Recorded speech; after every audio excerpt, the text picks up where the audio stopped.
Okay, so we're having a little issue with the front landing gear. It's winding up unevenly, and I can hear some clicking going on the motor side of it. So we want to take the motor out, take the gears out, inspect them, and make sure they're okay. But you can see the difference in the way the legs have been winding up and down. And this particular one, for whatever reason, the manufacturer decided to put the motor way up in there. So it's either we take the generator out and take the cover out and disconnect everything, or we go through inside under the bed, and I chose to go through inside under the bed. So I cut a section of the carpet out underneath the bed, and then I drilled a little pilot hole here just to see if I'm in the right spot, just to double check. I measured it to make sure, but I can see the motor and the gears and everything down here. So I'm gonna cut a section of this plywood out here and then just put it back in when I'm done.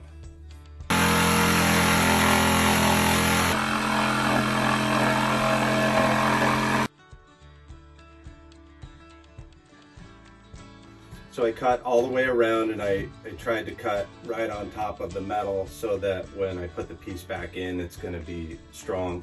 You know, it won't be there won't be a joint out in the middle of space somewhere. So it'll be sitting on the metal framing. And let's see. And there we go. There's the motor, the gears, everything. Now we can start diagnosing it and seeing what's going on with it. So I'm gonna pull the pin out of here so that I can run the other side up without this side going up or down. That way I can even them out a little bit, and then we can start to kind of see what the problem is. I think it's gonna be a gear in the gearbox.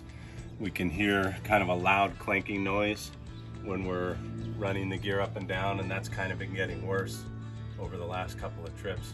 So I think that's where our problem's gonna be.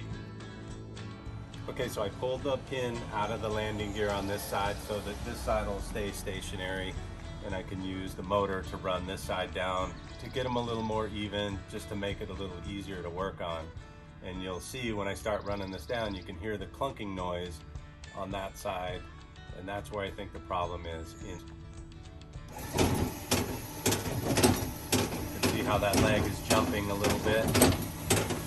I think it's skipping the gear. So we got it opened up, and it's some stripped out gear. So you can see this gear right here, the whole tooth is missing there, and then there's a few teeth missing there as well. So it looks like we're gonna have to replace that whole leg, or at least pull it out and rebuild it. Probably be easier just to replace it. So since we had the stripped gear in the one side of the landing gear, we just decided that we were just gonna replace both sides just to be on the safe side. Now the problem is the side with the motor on it is between the generator and the side of the toy hauler. So you either cut a hole in the floor, which we did cut a small access hole so we could access the motor, but to get that leg out, you have to crawl over the top of the generator here in between and reach over and undo the bolts for the leg. And I don't fit in there. I'm a little too big, but my lovely assistant is gonna go in there for me.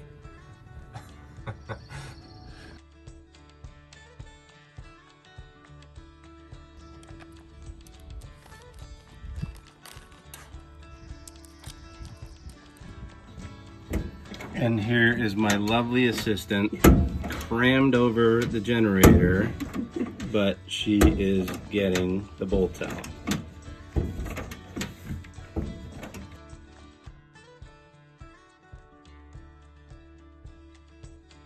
We got the new landing gear installed, and it was quite a chore getting the old one out. So I'm always surprised at the way they design these things, and sometimes the lack of common sense.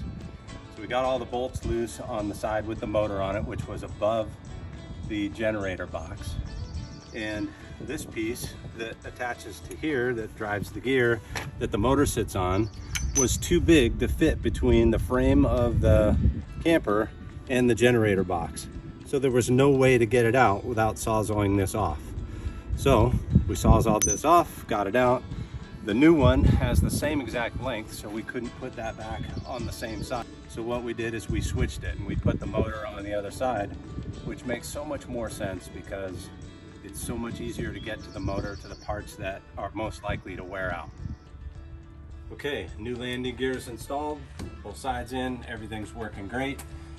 We did have to switch the motor, as I said before, but it's nice because now we have access through here to the motor, the gears, everything. I did have to drill a hole in this side so there was access for the hand crank. It's just barely behind one of the propane tanks, so in the event I have to use the hand crank, I just have to take one of the propane tanks out so I have easy access to it. But the ironic thing is they had that motor and everything stuffed over on that other side. There was really no way to get it out and repair it. And then the wire was coming from this side. So it was almost like it was intended to be over here, and for some reason they switched it.